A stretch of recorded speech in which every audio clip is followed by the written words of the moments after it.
वेङ्कटाचलपते तव सुप्रभातम् श्रीशेषशैलगरुडाचल वेङ्कटाद्रिनारायणाद्रिवृषभाद्रिविषाद्रिमुख्याम् आख्याम् त्वदीयवसतेरनिशम् वदन्ति श्रीवेङ्कटाचलपते तव सुप्रभातम्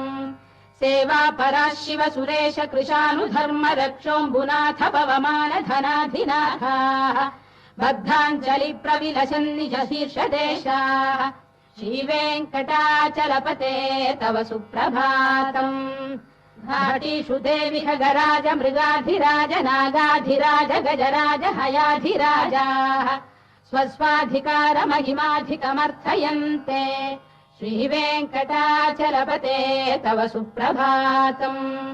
सूर्येन्दुभौम बुधवाक्परिकाव्यसौरिस्वर्भानुकेतु दिविषत्परिषत्प्रधानाः त्वद्दासदा